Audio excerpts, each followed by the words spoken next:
Panoorin niyo po ang buong video na ito para nang sa gayon matuto at gumaling po kayo mag-trade. Dahil sa video po na ito, isi-share na natin yung aking secret kung bakit ba gano'n profitable si coach. Tignan natin yung aking strategy at ipapaliwanag natin ano bang importance at kinaibahan ng win rate and ng risk and reward ratio. Alright? Dahil napaka-importante po yan sa trading.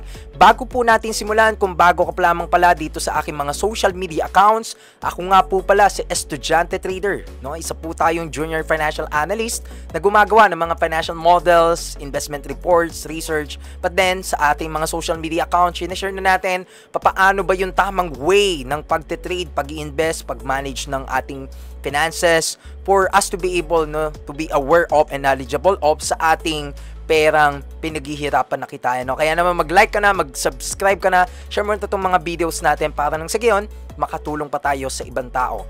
So guys, simulan na po natin. Unang-una, let us be straightforward. Ano pong makikita nyo sa aking 1 to 2 weeks na pagte-trade po?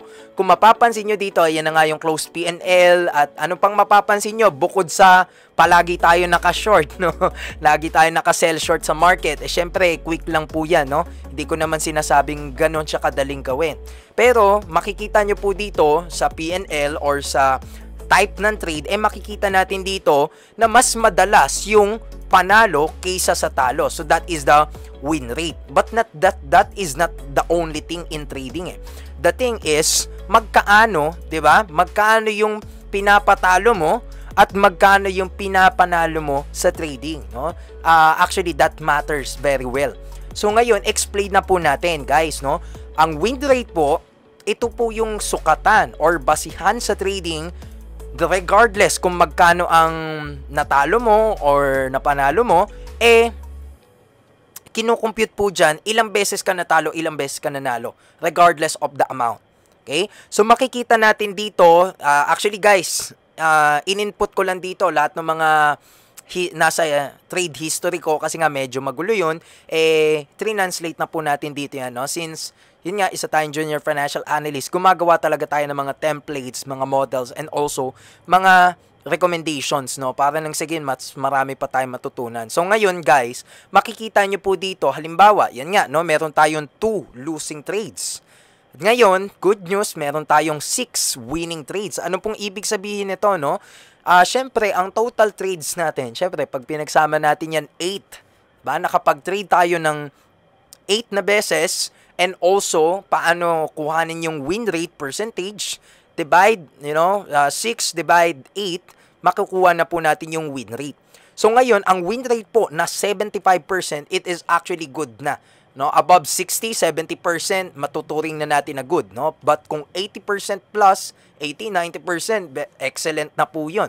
Okay? But that is not the only thing, as I have mentioned, The thing is, doon sa dalawang panalo na yun sa trading, magkano, di ba, yung cost, magkano yung talo mo doon. And also sa 6 trades na yan, magkano yung panalo mo doon. Okay, that is nga the actual risk and return or actual risk and reward ratio.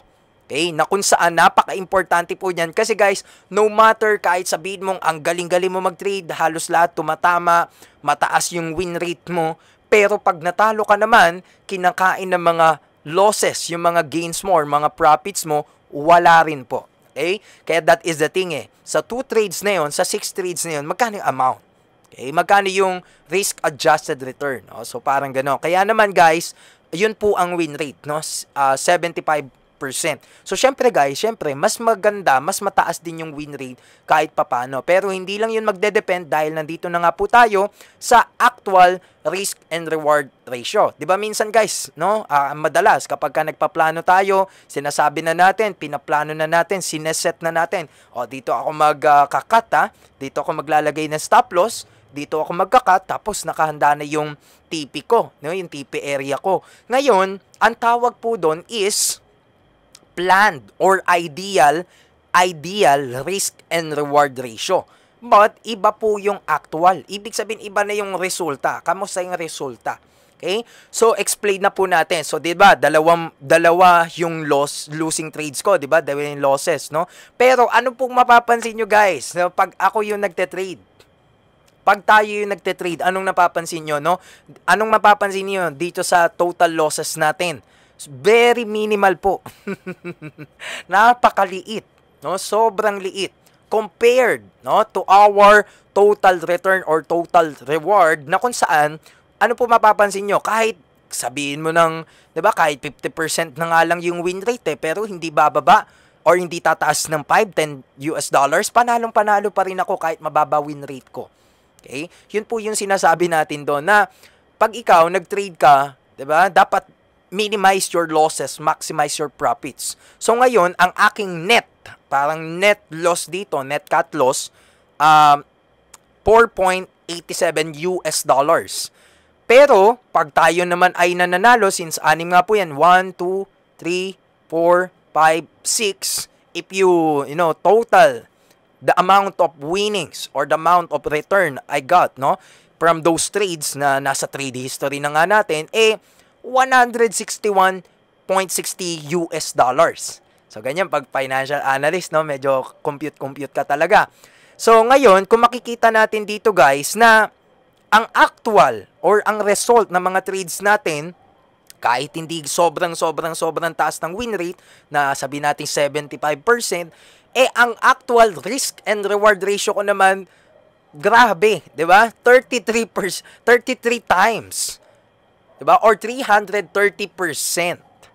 Yan po ang sinasabi ko sa inyo na wala akong pakiminsan sa win rate, no? Kahit yan ay, no, sabihin na natin 50 or 40, no? As long as, you know, manageable yung risk or na ma-manage mo ng maayos, and also ang maganda dito dapat ay talaga namang alam mo yung numbers, no? Alam mo yung ginagawa mo, alam mo yung mga trade mo. Kaya guys, hindi importante na puro tama ka lang sa trade mo, tumatama yung trade mo. Ang isa rin sa pinaka-aralin po ninyo, yun nga, yung risk management, proper portfolio management, capital management, trade management, and last but not the least, the emotional management part of trading. Okay? So, sana guys, yan yung, kaya makikita nyo dito, no, halos everyday, sa mga actual trades natin, na pinopost ko naman, nandyan naman yung mga live trade natin, no, andyan naman yung mga snapshot natin, tignan nyo na lang po, no, obserbahan nyo na lang. Ngayon, nire-reveal ko na nga, no, kung paano yung mindset ko, psychology ko, yung the way I planned, okay, the way I think, the way I act. So, para nang sa gayon, mabahagi na sa inyo, no? So, siguro nga lang, junior financial analyst kasi, kaya medyo more on heavy sa numbers, no? Pero kaya naman yung gawin, syempre, ng mga common traders, para nang sa gayon, tayo ay mag-improve at mas matuto pa. So, yun lamang. See you on my next vlogs.